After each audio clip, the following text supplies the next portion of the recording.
Hello brother, hello sister, ரொம்ப பிஸியா இருக்கிய? ஒன்னத்தான் மிஸ்டர். ஒரு முக்கியமான விஷயத்த உங்க மனசுல விதைக்கணும். அதுக்கு நீங்க கொஞ்சம் நேரத்தை ஒதுக்கணும். என்ன ஸ்பீடு, பரபரப்பா இருக்கு கிறிஸ்தவ வீடு. வேத வாசிப்பு, வேண்டுதல் கூட ஸ்பீடு. இது ரொம்ப பேடு. எழுந்த உடனே பல்ல விளக்கணும், காப்பியை கலக்கணும், முகத்தை அலம்பணும், சீக்கிரமா கிளம்பணும், பேப்பரை படிக்கணும், பஸ் பிடிக்கணும், பிஸியா இருப்பது போல நாளெல்லாம் நடிக்கணும். பள்ளிக்கூடம், ஆபீஸ், கல்லூரி, கடவி, இதுலயே போயாச்சு ஜீவியத்தில் ஒரு பாதி. இருப்பதோ கொஞ்ச நேரம் மிச்சம் மீதி, அதையும் பறிச்சுக்குது டிவியில தலைப்பு செய்தி. வாரத்துல ஒரு நாள் லீவ் கிடைக்குது, அதுவே என்ஜாய் பண்ண தான் மனசு துடிக்குது. வெட்டியா பேசுற, ஊரை நல்லா சுத்துற, வேலை இல்லாத பயல்களோட தெருவில் போய் நிக்கிற, மணிக்கணக்கா விளையாடி வேக்கிற, இல்லைன்னா முழுக்க டிவியை பார்க்குற, பொழுதுபோக ஃப்ரெண்ட்ஸை ஃபோன் பண்ணி சேர்க்கிற, இல்லைன்னா சும்மா உட்காந்து சோஃபாவை தேய்க்கிற. சோசியல் மீடியாவுக்கு நேரம் இருக்கு, சொந்த பந்தத்துக்கு நேரம் இருக்கு, இன்டர்நெட்டுக்கு நேரம் இருக்கு, அடுத்தவன் விஷயத்துல இன்டர்ஃபியர் பண்ண நேரம் இருக்கு, திங்க நேரம் இருக்கு, ரெசார்ட்ல போய் தங்க நேரம் இருக்கு, ஜிம்முக்கு நேரம் இருக்கு, ஜம்முன்னு ட்ரெஸ் பண்ண நேரம் இருக்கு, பாட்டு கிட்ட கதை கேட்க நேரம் இருக்கு, பார்ட்டி வச்சு மிதக்க நேரம் இருக்குங்க.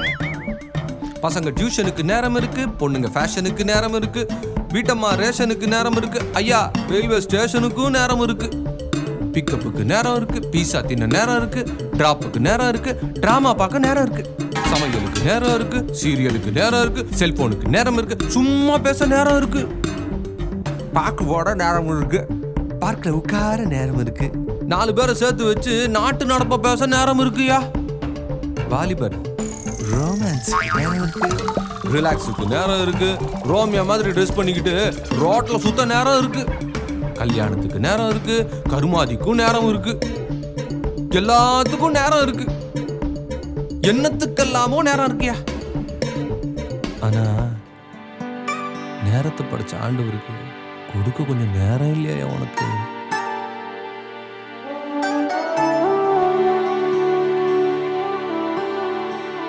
நேரத்துக்கு முன்னால உன்னை நினைச்சாரு, நேரத்தை சரியா உன்னை படைச்சாரு, உனக்காக தானே என் மறிச்சாரு, சிலுவையில கைய விரிச்சாரு. வேதம் படிக்க நேரம் இல்ல, வேண்டுதல் செய்யவும் நேரம் இல்ல, கர்த்தருக்கு செலவிட நேரம் இல்ல, உனக்கு இது முக்கியம்னு தோணவில்லை.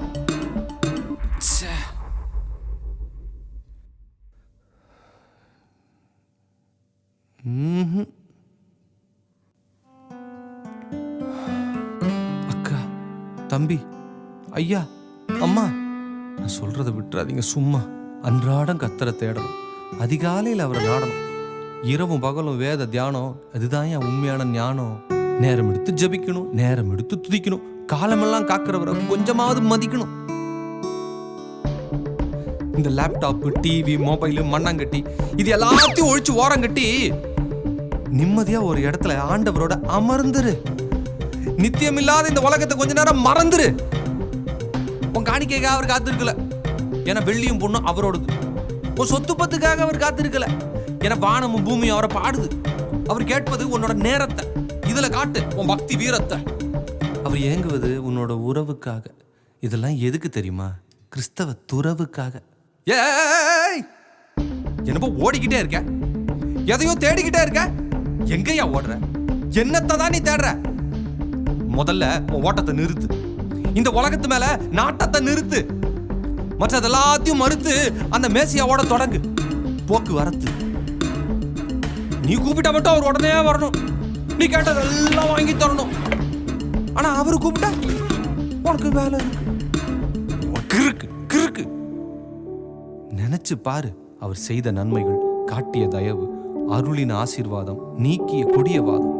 நிந்தைய போக்கி விட்டாரு, சிந்தைய மாத்தி விட்டாரு, உடுத்த உடை போட்டு விட்டாரு, உண்ண உணவு ஊட்டி விட்டாரு, இரவில் உறக்கத்தை அனுப்பி விட்டாரு, காலையில உன்னை எழுப்பி விட்டாரு, மணிக்கணக்கா உன்னை பார்த்துக்கிட்டு இருக்காரு. நீ சர்ச்சில் உட்காந்து மணியை பார்த்துக்கிட்டு இருக்கியா? உன்னை காக்கிறவரை நீ காக்க வைக்க, கரை சேர்க்கிறவரை நீ ஏக்க வைக்க.